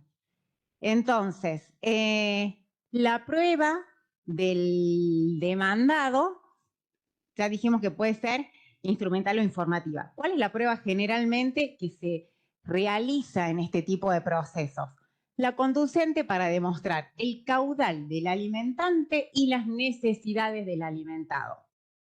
Bien, el caudal del alimentante, generalmente, ¿cómo se prueba? Con la prueba informativa a la AFIP. Por ejemplo, si es una persona que es autónoma, monotributo, entonces podemos pedir las últimas facturaciones que tiene, lo pedimos en AFIP.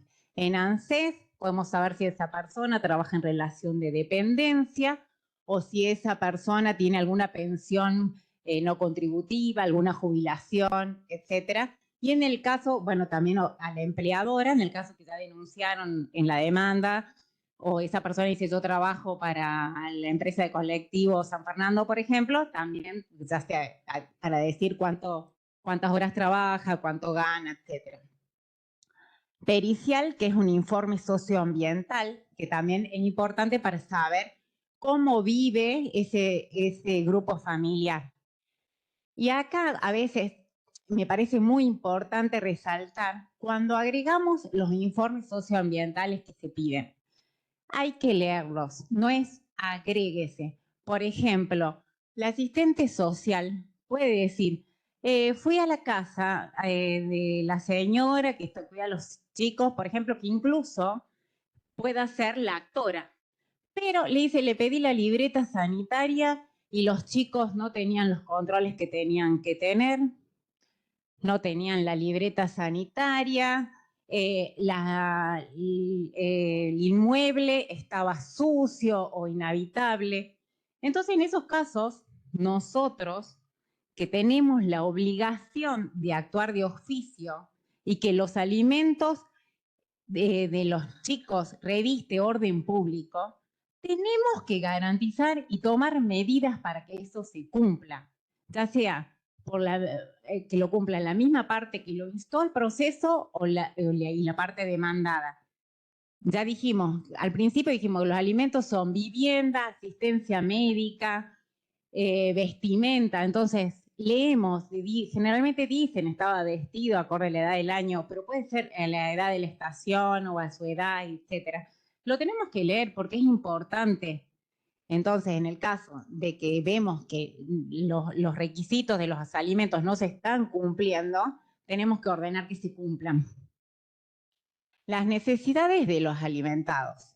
Bueno, que antes presentaban generalmente las demandas con 800 tickets y todas esas cosas. Bueno, los alimentos se presumen. O sea, una persona come, se viste, se traslada, entonces no es necesario mostrar lo básico. Ahora, sí podemos demostrar, por ejemplo, que esa persona va a una escuela privada, que va a hockey, que va, qué sé yo, todas esas cuestiones que hacen, que son particulares. Y sobre todo cuando una persona tiene alguna necesidad de algún tratamiento en particular que hace a que esa persona necesite un caudal económico mayor para su vida, digamos, para estar mejor.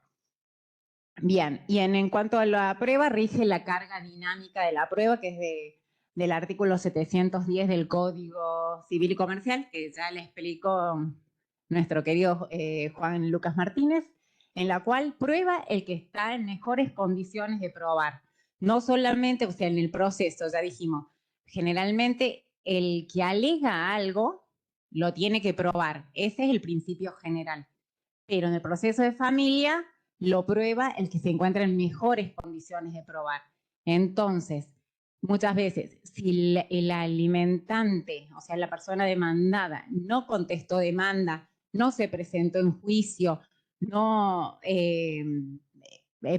rindió prueba, o incluso dijo yo trabajo en tal lugar, pero no presenta toda la cuestión del caudal económico, eso se le puede ir en su contra, porque nosotros podemos presumir que son ciertos los hechos de la actora porque él se encontraba en mejores condiciones de probar.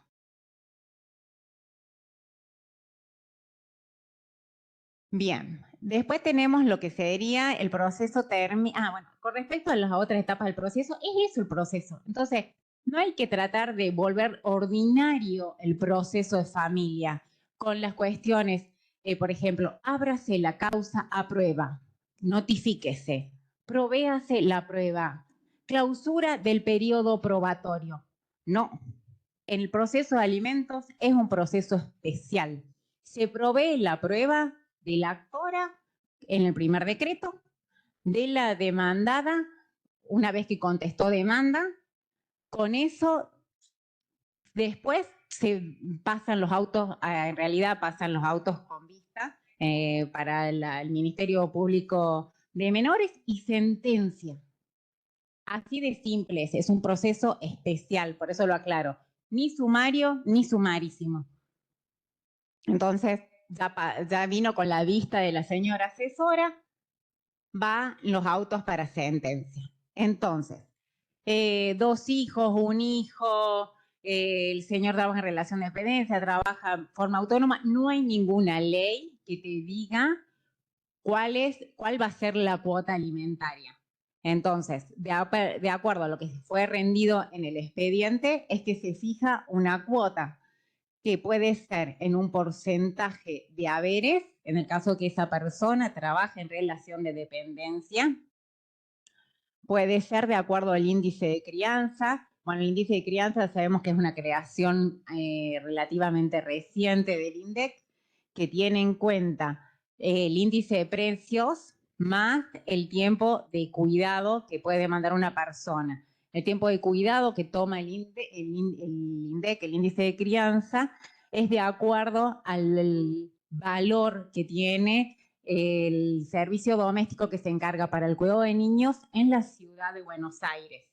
Entonces, nosotros tenemos que saber que ese valor es más alto en Buenos Aires que en Catamarca. Entonces, a la hora de establecer porcentajes, por ahí nosotros podemos tener en cuenta que, por ejemplo, si se dice que para un niño porque, bueno, habían explicado igual el índice de crianza que va de determinadas franjas etarias, ¿sí? Entonces, por ejemplo, de 6 a 12 años, si dice sale 250.000 pesos, bueno, quizás en Buenos Aires fijen un porcentaje mayor del 80% de ese índice. Nosotros acá quizás fijemos un poco menor, porque el costo de vida acá en algunas cuestiones y sobre todo al valor que demanda una persona que dedique al cuidado de los chicos es más bajo que el de otros lados.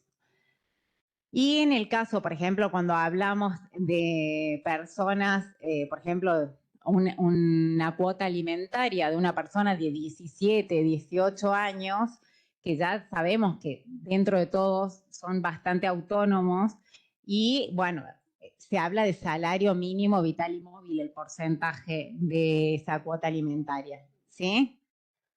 Bien, bueno, como ya dijimos anteriormente, que la prueba tendía a probar la fortuna del alimentante, las necesidades del alimentado, porque eso es lo que se va a tener en cuenta al momento de dictar la sentencia.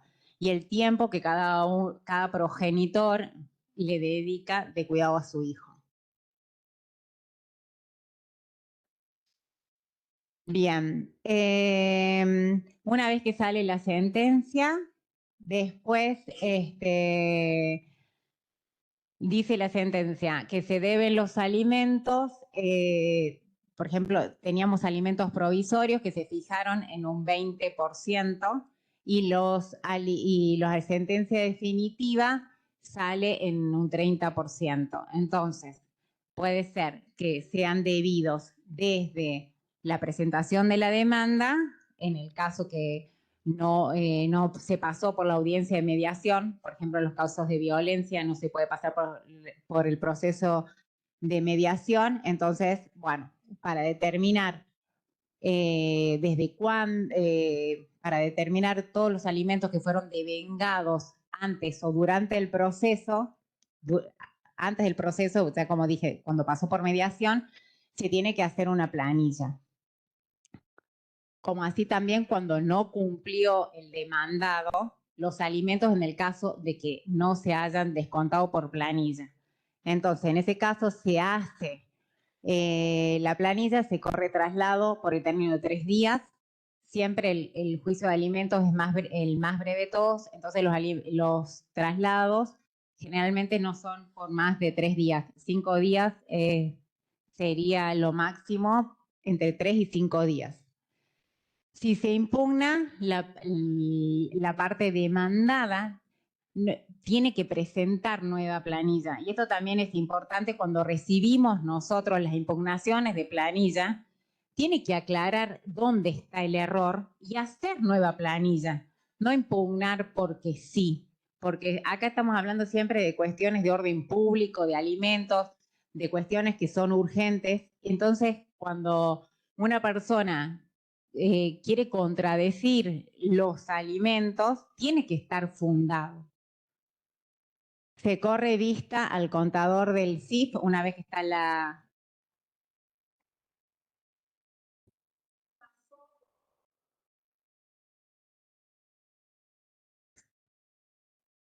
Gracias. Me pasó por primera vez que un contador del CIF me impugnó una planilla, el cálculo de una planilla. No el demandado, sino el contador del CIF. Y la impugnación, la verdad que, bueno, bastante que desear dejaba. Él no entendía cómo yo sacaba tal número, pero lo que pasa es que él calculó solo intereses y no sumó el capital. De todas maneras, ¿qué pasa? Ahora, ¿qué sigue? Yo contesto, hago notar el error de la impugnación y luego se le vuelve a correr vista. Sí, sí. Pero no puede impugnar el contador del CIF, Claro, es un perito, hace observaciones. Son observaciones, sí. Las observaciones las tienen que volver a subsanar y se vuelven a presentar. Y bueno, ya al final, como es, no es vinculante, en definitiva, después va a determinar el juez las planillas que de hecho se pueden rehacer por secretaría o por el juzgado. Bien, la página que nosotros solíamos utilizar en defensoría, incluso antes en la calle, era de una caja forense de una provincia, que ya no se puede acceder porque al parecer está como paga, digamos, el servicio. ¿Hay alguna página que recomienden? Yo particularmente uso una página que continúa siendo gratuita. No recuerdo en este momento cuál sería, te la puedo pasar cuando llegue, la tengo guardada en favoritos en mi computadora. Pero Salir una de Banco Nación. Bien, porque sería buenísimo ponernos de acuerdo. Yo utilicé la del Consejo de la Magistratura de la Ciudad de Buenos Aires, que me parecía seria, digamos, y el contador utilizó una de Banco Nación y no daba igual el cálculo de intereses. Así que me quedé como diciendo, díganme qué página uso para no...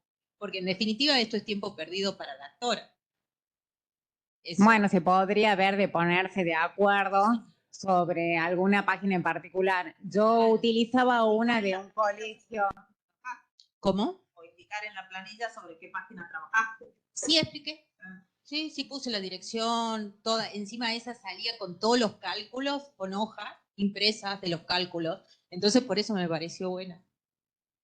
Pero bueno, sí que qué bueno que saquen una del Banco Nación y así ya este tipo de cuestiones ya no son tema de demora.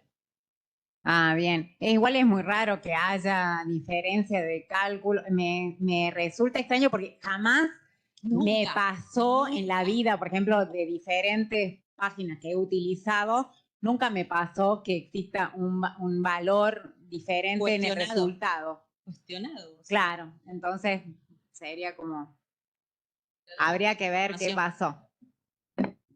Bien, entonces, bueno, de esto se corre vista al Ministerio Público de Menores y se dicta una sentencia interlocutoria sobre la planilla de alimentos de vengado y no percibidos.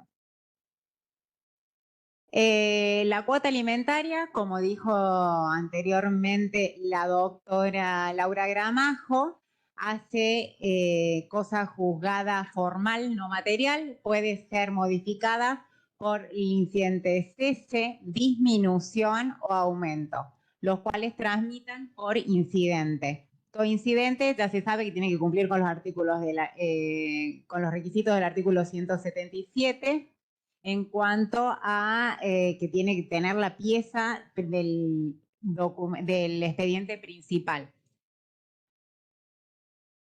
Bueno, esto ya se lo dieron en la clase pasada, el cómo se recurre una sentencia de alimento definitivo o provisorios con el recurso de reposición o apelación, y se concede siempre, esta es la única parte que me importaría que la tengan siempre en claro, en relación y con el devolutivo. Es decir, se cumplen sí o sí. Bueno, una vez que está la sentencia, esa sentencia tiene que sí o sí cumplirse. Entonces, el proceso de ejecución de la sentencia de alimentos se realiza dentro del mismo expediente y no tramita por otro separado como suelen hacerse con las ejecuciones de sentencia de los demás procesos. Entonces, se hace con un escrito que dice que el señor no cumple con la cuota alimentaria, nosotros ordenamos un apercibimiento, ese apercibimiento tiene que estar notificado, en el caso de que persista en el cumplimiento, la parte actora generalmente pide medidas coercitivas, las medidas que se pueden pedir pueden ser de las más variadas, como ya se enumeraron en algunas clases anteriores, la prohibición a determinados lugares como clubes, restaurantes, salir del país, etcétera, siempre y cuando, o sea, hay que ver la vida que realiza esa persona. Y también se pueden fijar astreintjes o sanciones pecuniarias, por ejemplo, o incluso trabajo comunitario se ha ordenado, y bueno, siempre esto se apela a la creatividad. Y eso es todo.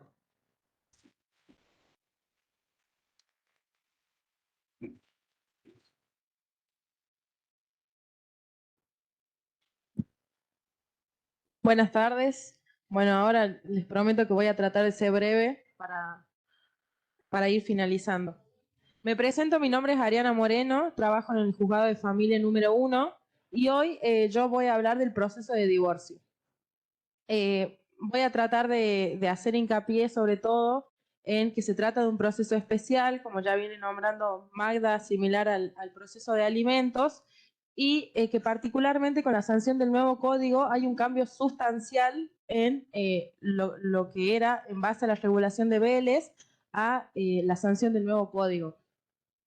¿Qué es el divorcio? Es la disolución legal del vínculo matrimonial. El Código Civil y Comercial ve al divorcio como una figura a la cual se llega mediante el dictado de una sentencia.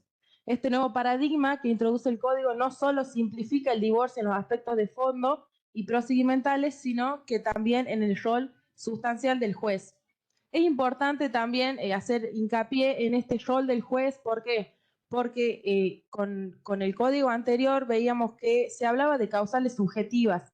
¿Qué son estas causales subjetivas? Es decir, que alguno de los cónyuges haya faltado al deber de fidelidad, también se pedía el deber de convivencia, entre otros. Entonces se trataba de un proceso en donde era prácticamente adversarial y una de las partes debía probar en cuál causal subjetiva había incurrido la otra.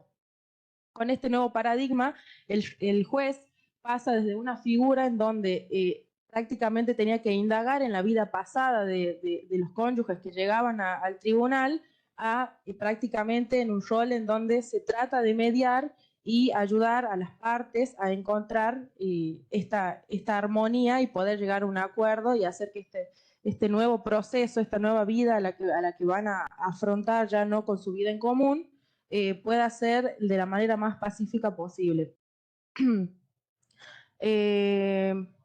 Bueno, acá como hago alusión, la eliminación de estas causales subjetivas.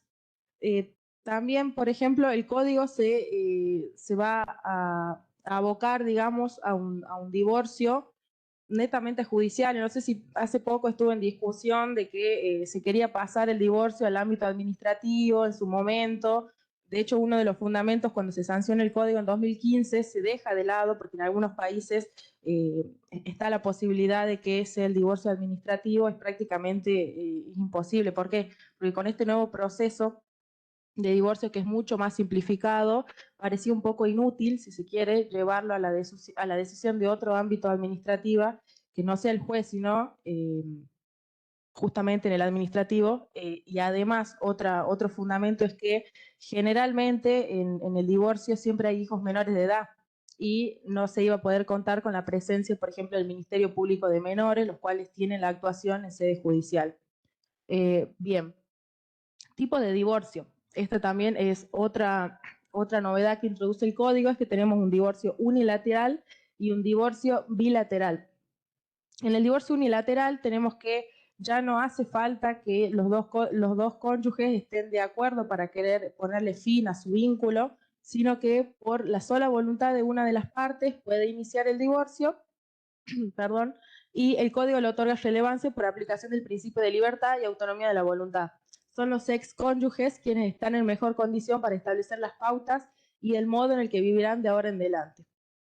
En el divorcio bilateral también es muy importante acá porque el código le da una relevancia especial justamente esta autonomía de la voluntad, y son quienes de común acuerdo se presentan y solicitan el divorcio. Acá también hace especial énfasis en el convenio regulador o una propuesta reguladora. Acá está al revés, en el divorcio unilateral, uno del que inicia debe necesariamente, como le establece el 438, adjuntar en la demanda una propuesta de un convenio, cómo se van a distribuir, ya sea en el caso de que haya hijos, la cuota alimentaria, el régimen de comunicación, si fuera necesario, y la distribución de los bienes, compensaciones económicas y demás. Y en el divorcio bilateral presentan un convenio regulador que muy excepcionalmente puede darse que se presenten dos convenios. Yo la verdad, desde que estoy en el juzgado nunca he visto que en divorcio bilateral haya dos convenios distintos. Más o menos hablando, bueno, acá yo les había adjuntado cómo es el decreto que nosotros tenemos. Ténganse el señor tanto presentado. Justamente elegí un decreto de divorcio bilateral, que por ahí hubiera sido más interesante el del divorcio unilateral. ¿Por qué? Porque en esto el actor se presenta, solicita el divorcio y se le corre traslado al otro cónyuge por un plazo. Nosotros establecemos un plazo de 5 días. Sé que hay otros juzgados, creo que, no sé, en familia 2 o familia 3 cuál es el plazo que establecen, pero como se trata de un proceso especial, está por un código de fondo, está facultado el juez para poner el plazo. No es un plazo perentorio ni de caducidad, sino que es meramente ordenatorio. Nosotros establecemos de 5 días para que conteste, y en el caso de que haya muchos bienes inmuebles, o sea, un poco tedioso poder, este plazo tan corto, se establece tal vez 10 días. ¿Cómo es más o menos la estructura del divorcio unilateral? Como digo, se le corre traslado, si se vence el tiempo para contestar demanda, automáticamente ya pasa, bueno, a los ministerios, no formulan objeción y sale la sentencia de divorcio. Que esta es una gran e importante diferencia, que no se puede retrasar el dictado de la sentencia que va a tener como resultado la disolución del vínculo matrimonial y que pone fin a la comunidad de ganancias, porque no haya acuerdo entre las partes en cuanto a lo patrimonial, por así decirlo, algo que antes no pasaba. Entonces, bajo ningún punto de vista que las partes no lleguen a un acuerdo va a suspender el dictado de esta sentencia. Por otro lado, bueno, acá también se da la particularidad que en el divorcio debe presentarse tasa de justicia, que es una de las tasas por el acceso a la justicia y demás. Acá yo adjunté un pantallazo, digamos, del ejercicio de la ley impositiva del ejercicio fiscal de este año, que en base al valor tributario, que es de 35 pesos, y para el proceso de divorcio se aplican 50 de la unidad tributaria, actualmente es 1.750, que deben pagar como concepto de tasa de justicia. Y para cerrar, en el divorcio bilateral, si bien se presenta el convenio regulador de las dos partes, se corre vista también a los ministerios para hacer algún tipo de observación, porque de hecho el juez se encuentra facultado en el caso de que este convenio sea manifiestamente muy beneficioso para uno de los cónyuges y totalmente desfavorable para el otro, en intervenir en estos casos. Y de ahí sin más pasa ya a homologarse en el caso de que hayan acordado en base a la responsabilidad parental o en base a cuestiones patrimoniales, y sale el dictado de la sentencia. Otra novedad que introduce el código, que es muy importante, que básicamente lo saca del derecho comparado, es la compensación económica, que consiste en compensar el desequilibrio patrimonial que tuvo como causa el matrimonio. El artículo 441 establece que el cónyuge a quien el divorcio produce un desequilibrio manifiesto que significa un empeoramiento de su situación y que tiene por causa adecuada el vínculo matrimonial y su ruptura, tiene derecho a una compensación, que puede ser una prestación única, renta por tiempo determinado o excepcionalmente por un tiempo indeterminado. ¿Qué quiere decir esto? Es primero que nada algo muy novedoso, y es el código pone de manifiesto en que hay situaciones específicas en donde el cónyuge que se vio en una situación de vulnerabilidad o desfavorable en base al vínculo matrimonial puede recibir una compensación. Por ahí un ejemplo para traerlo más o bajarlo más a tierra sería de una mujer que se recibe, culmina sus estudios médicos y está por entrar a la residencia de medicina. Y su pareja le sale un puesto de trabajo en el exterior, y ella obviamente, bueno, si bien es por una decisión propia, resigna sus estudios y se va con su pareja. Entonces esta persona, que si bien, como digo, fue por una decisión propia, ya no es una persona que es especializada, no se introdujo en el mercado laboral, no tiene tampoco un historial laboral, y por el otro lado tenemos a su marido, que tiene trabajo, que tiene una carrera laboral iniciada, y al momento de que se diluye el vínculo matrimonial, se ve que están en escalas totalmente distintas.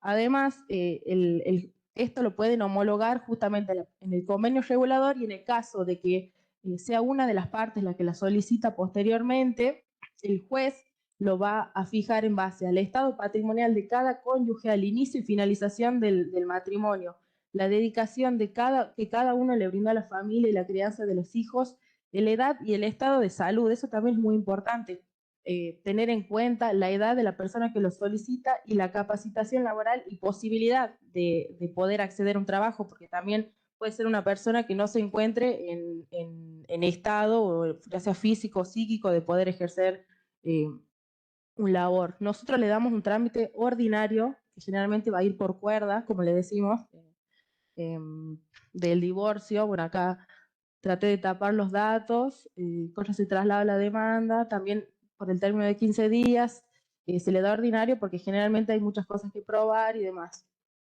Y esta acción, que es muy importante para reclamar la compensación, caduca a los 6 meses de haberse dictado la sentencia de divorcio. Bien, también es importante, antes de pasar a la liquidación de la comunidad, para finalizar, entender que hay dos regímenes a los que los cónyuges pueden elegir, que esto también es un gran cambio al código anterior, porque si bien el régimen supletorio es el ganancial, en el caso al momento de casarse, ellos pueden elegir si eligen el régimen ganancial, que se caracteriza por la formación de una masa en común partible, sobre los que van a participar ambos cónyuges, los bienes que la integran y los porcentajes a dividir obligan a una clasificación de distintas variantes. Y por otro lado, el régimen de separación, a diferencia del régimen de comunidad, no genera comunidad alguna, es decir, que no se presume que los bienes que integran esta masa ganancial son de ambos, sino que se conoce con la locución de que lo tuyo es tuyo y lo mío es mío. ¿Por qué el régimen supletorio? Sigue siendo la regla, el régimen de ganancialidad, o sea, en el caso de que ninguno de los cónyuges manifieste a cuál deciden elegir, se va a aplicar el ganancial, pero no deja de estar la posibilidad de que se pueda elegir el régimen de separación de bienes. Este régimen ganancial al momento de hacer la liquidación es el que nos trae, entre comillas, problemas, porque ya al momento de liquidar esta comunidad vamos a tener que diferenciar entre bienes propios y bienes gananciales. Los bienes propios, vieron cuando uno habla de calificar los bienes. Calificar los bienes es esto, darle la carátula de propios o gananciales. Los bienes propios, el principio general es que van a ser aquellos que aportan cada cónyuge al matrimonio y los recibidos con posterioridad a la celebración del matrimonio, ya sea por legado, herencia o donación, y adquiridos con el producto de aquellos. O sea que la regla es simple. Propios van a ser todos aquellos que reciben con posterioridad al matrimonio a través de una donación o, por ejemplo, por alguna herencia. Y los gananciales son los adquiridos durante la vida en común a título oneroso, es decir, por el esfuerzo de cada uno, como así los obtenidos por la fortuna o el azar. Si se gana la lotería, va directamente como un bien ganancial, por ejemplo, y las rentas o frutos de los bienes propios. Y rige el sistema de administración y disposición separada, que quiere decir que si bien hay bienes gananciales, cada uno de los cónyuges puede administrar y disponer de sus propios bienes a pesar de que tengan el carácter de gananciales.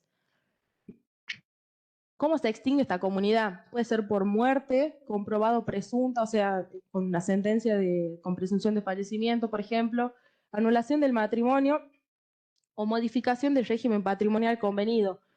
Por ejemplo, que hayan elegido el régimen de separación de bienes y que ahora los cónyuges que hayan elegido el régimen de comunidad y ahora quieren pasarse al de separación. Entonces, previamente a hacer esto, van a liquidar la comunidad de ganancias y ya apoyarse en el nuevo régimen, que va a ser el de la ganancialidad. La separación, de hecho, extingue la comunidad de ganancias.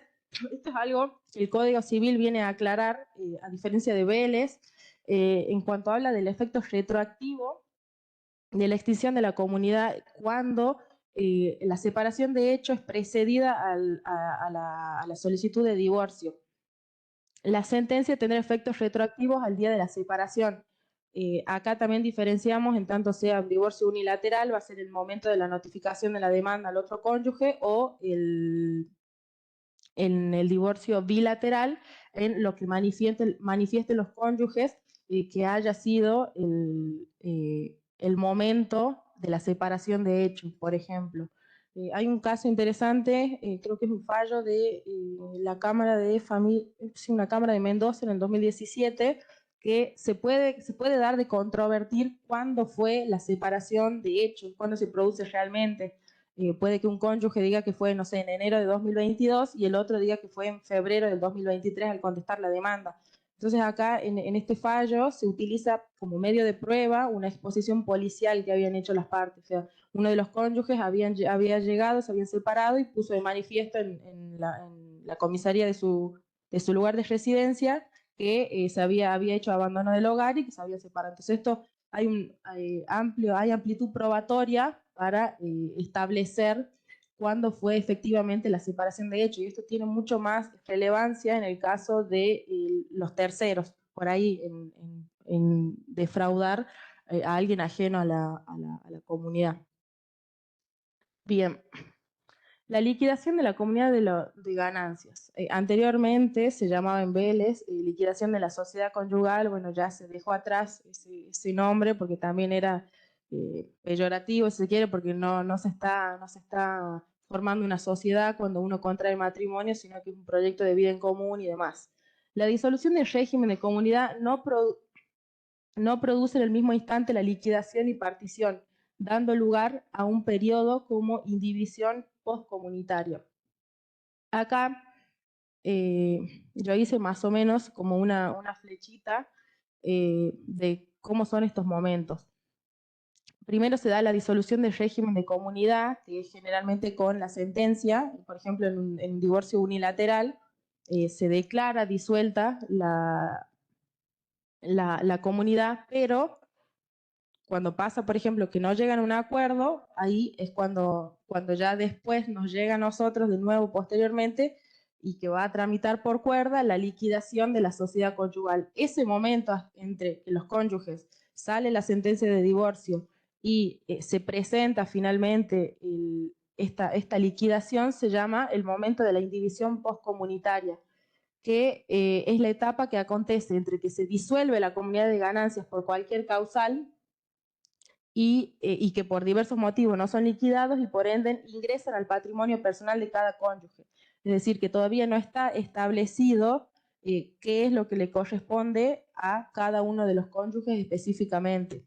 Posterior a este momento de la indivisión viene lo que sería la liquidación, que esto es ya lo que tramita en nosotros, en el expediente de liquidación, que la liquidación tiene por objeto determinar los bienes que van a ser distribuidos en la partición, es decir, se determinan los bienes existentes en el patrimonio de cada cónyuge, señalar el carácter de estos bienes, que era lo que les mencionaba, tenemos bienes propios o gananciales y ver cuáles van a integrar la masa de esta comunidad y establecer las recompensas.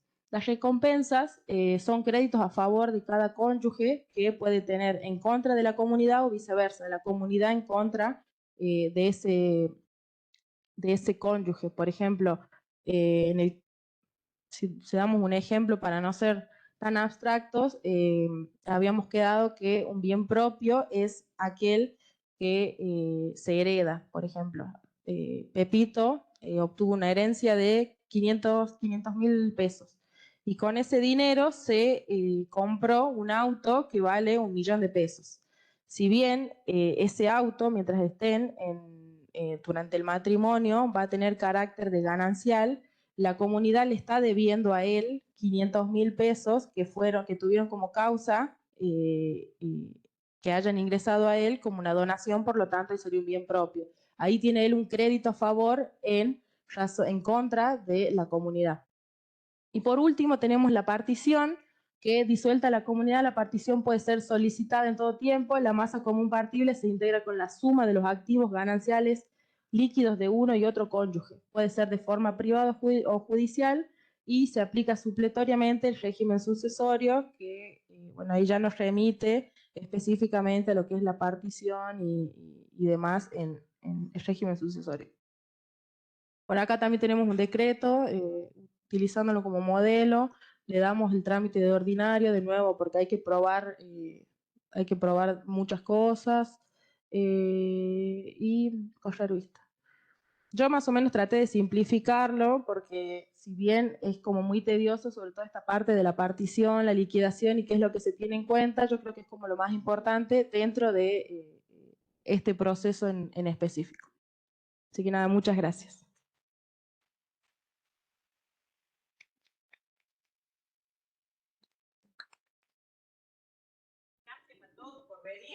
Los liberamos. Muchas gracias.